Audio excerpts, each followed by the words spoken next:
Perubahan rute jalan Cipaganti yang awalnya dari bawah ke atas dan dibalik sekarang membuat kondisi jalan terbilang sepi. Dan apa yang akan kuceritakan ini terjadi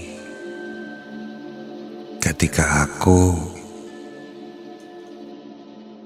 lewat jalan Cipaganti, tepatnya di depan Ardan Radio.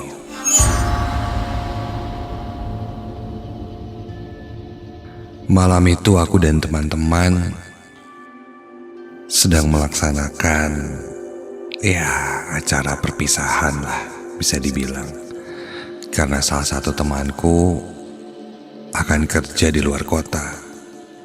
Maka dari itu kami menginap di sekitaran daerah Maribaya, menyewa sebuah villa dan berencana menginap semalam di sana. Sejak sore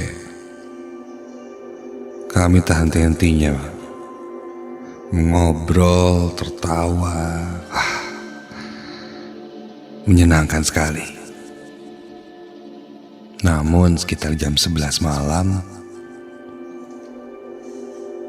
aku mendapat telepon dari bosku. Dia menagih proposal dan katanya besok pagi jam 7 akan ada klien dari Jakarta datang dan harus presentasi. Aduh. Padahal besok itu hari Sabtu, harusnya libur. Tapi aku tidak bisa menolak saat itu. Dan aku pun tidak membawa laptop untuk menyelesaikan pekerjaanku itu. Dan akhirnya dengan berat hati aku pun pamit pada teman-temanku, tidak menginap dan pulang ke Bandung.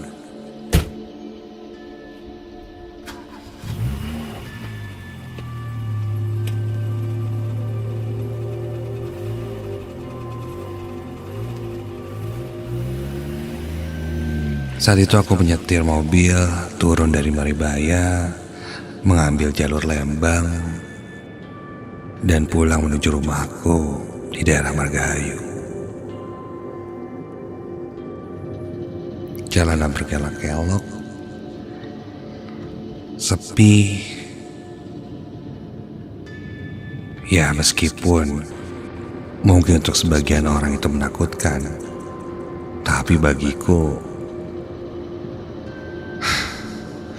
lebih menakutkan lagi jika deadline tidak selesai. Jadi saat itu yang ada di pikiranku hanyalah menyelesaikan tugas.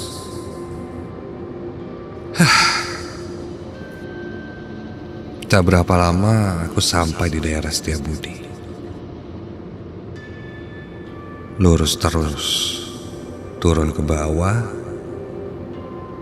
sampai akhirnya aku berbelok di daerah Jalan Cipaganti. Ketika itu, saat aku lewat di Jalan Cipaganti, tiba-tiba saja ada seorang perempuan yang menyeberang dengan cepat dari arah kiri ke kanan. Bahkan saat itu,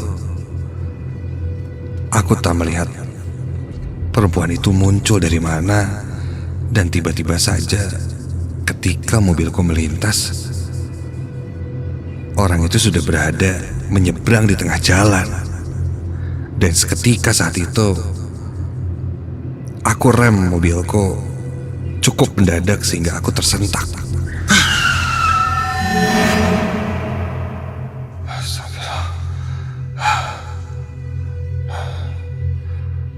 Dan ketika ku berhenti, saat itu untung saja tidak ada kendaraan lain di belakangku.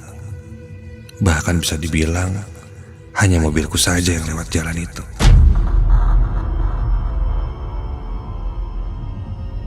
Dan ketika ku lihat dan ku tengok ke arah kanan, perempuan itu seakan tidak merasa bersalah, terus berjalan. Dan ketika itulah aku tahu dan kulihat perempuan itu menyeberang ke arah Radio Ardan. Rambutnya panjang, sepunggung, memakai baju lengan panjang berwarna putih. Namun saat itu aku tidak terlalu melihat detail ke bawahannya, karena jujur saat itu aku syok.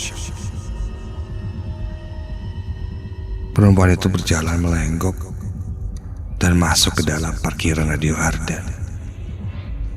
Dan ketika perempuan itu berjalan, terdengar gemerincing seperti suara kerincing yang sering dipasang di gelang tangan atau gelang kaki. Iya, setiap kali melangkah, suara kerincingnya terdengar.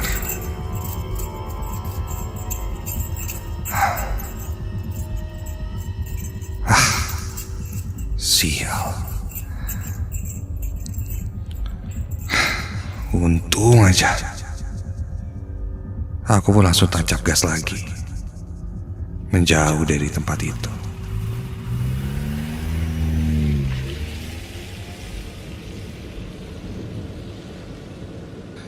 Selama perjalanan jantungku masih berdegup kencang. Aku coba tenangkan diri, karena sepertinya hampir saja aku menabrak perempuan itu. Untung tidak tertabrak. Aku lanjut perjalananku menuju rumahku. Saat itu aku memotong jalan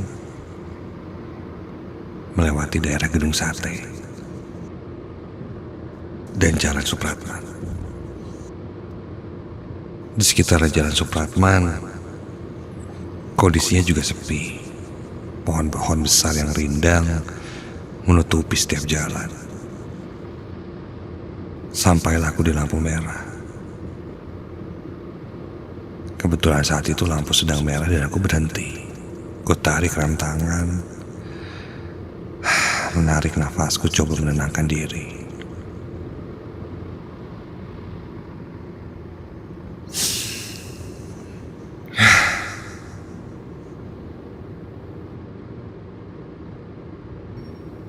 Sampai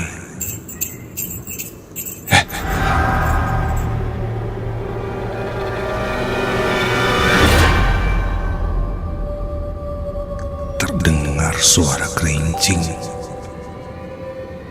dari arah jok belakang mobilku.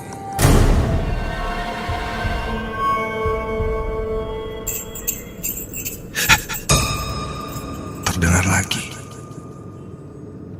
Suara kerincing itu sangat nyata dan jelas. Terdengar dari arah belakangku. Suara yang persis dan sama seperti yang ku dengar dari perempuan yang menyeberang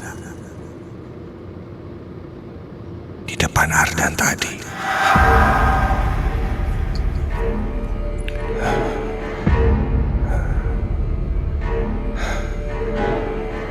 Aku pun memberanikan diri melihat ke arah spion tengah. Namun tidak ada siapa-siapa.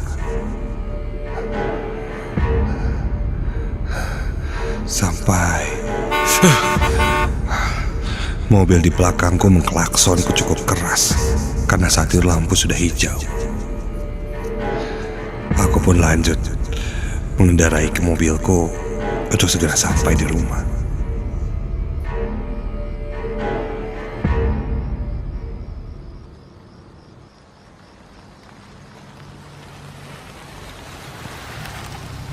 Singkat cerita, aku sampai di rumahku.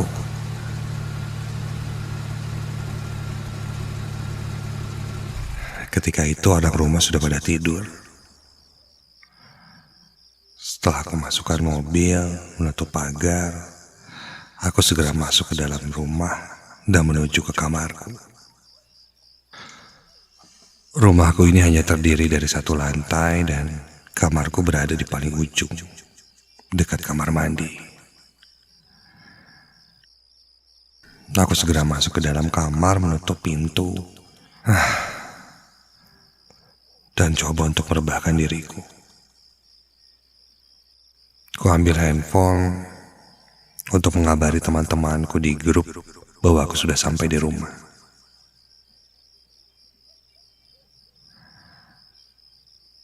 Saat itu teman-temanku bercanda. Bohong katanya. Coba foto, kirim pap bahwa sudah di rumah. Jangan-jangan pergi kemana. Begitu katanya. Dasar. Aku pun bangun dari rebahanku itu, duduk megang handphoneku, dan aku pun berfoto selfie saat itu. Ketika cekrek, aku pun langsung kirim di grup. Ku kunci handphoneku dan ku simpan di atas meja sebelah tempat tidurku. Tak lama, handphoneku terus bergetar dan notifikasi pun masuk terus dari teman-temanku. Apa nih? Tiba-tiba rame gini grup. Aku pun membuka handphone dan cek pesan yang ada di grup itu. Dari pesan yang paling bawah, ada temanku yang berkata, "Itu siapa? Itu siapa?" Masuk lagi pesan, "Woi, yang di belakang lu itu apaan? Serem banget." Aku pun men-scroll handphoneku untuk melihat pesan-pesan lain yang masuk sebelumnya, yang mengatakan atau mengomentari foto selfie yang kukirim itu dan bilang, ada siapa yang ada di belakangku.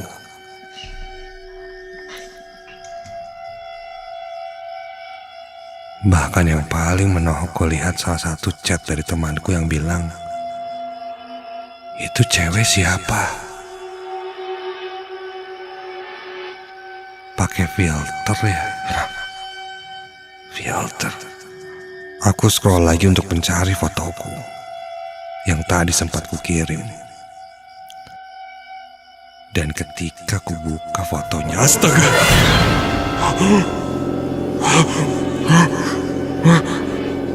aku langsung terhenyak ketika lihat hasil foto selfieku. Tepat di belakang, di pundak sebelah kiriku ada sesosok wajah perempuan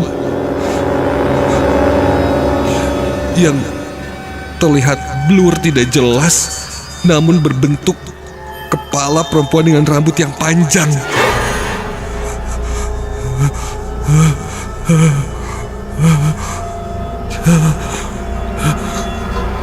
Buru-buru aku langsung hapus foto yang kukirimkan tadi. Bulu kuduku berdiri merinding.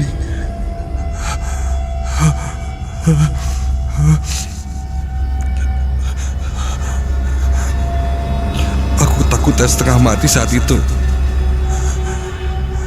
Terpikir langsung olehku, ini adalah sosok yang kulihat tadi di depan Ardan.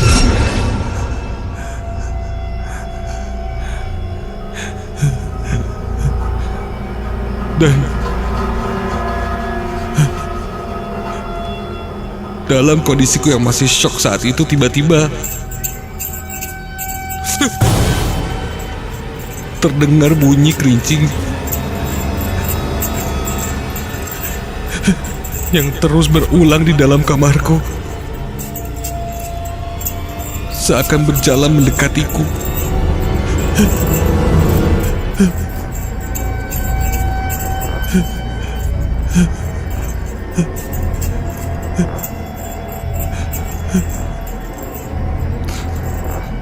Suara itu terdengar seperti menggitariku di dalam kamar.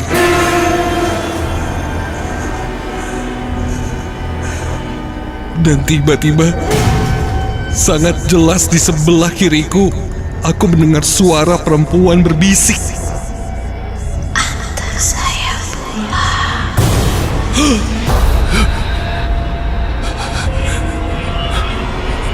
Aku lirik dari sudut mata kiriku. Kulihat ada sesosok wajah yang muncul di sebelah kiriku. Terlihat wajahnya sekilas tampak hancur.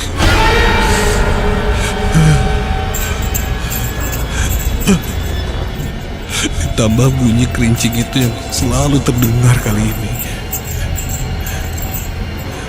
Aku pun hanya mengangguk. Dan tak lama sosok itu pun hilang.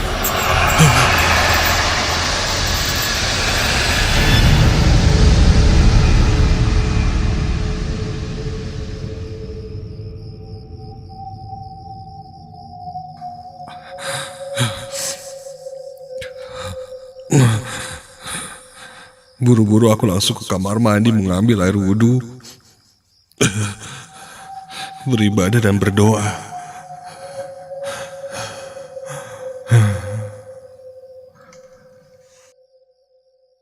Keesokan paginya, ketika bangun aku buru-buru bersiap-siap untuk pergi ke kantor dan presentasi. Saat itu, untunglah presentasiku berjalan dengan lancar dan tepat waktu, sehingga tidak mengecewakan satu sama lain. Namun kondisiku saat itu sangat lelah. Badanku terasa sangat berat. Aku pun berjalan ke pos satpam untuk mengambil kunci mobil dan pulang. Saat itu, ketika memberikan kunci, pas satpam bilang, "Semalam ada kejadian apa? Dari mana?" Begitu katanya. Hah? Kenapa dia tahu aku mengalami kejadian aneh semalam? Ternyata Pak Satpam di sana yang biasa ku panggil Pak Agus, dia cukup sensitif dengan hal-hal seperti itu. Dan katanya dia melihat seorang perempuan duduk di bangku atau jok belakang mobilku. Ku bilang dia ingin diantar pulang. Pak Satpam hanya bilang, "Bawalah mobil dan pergi ke jalan." Pertama kali aku melihat perempuan itu.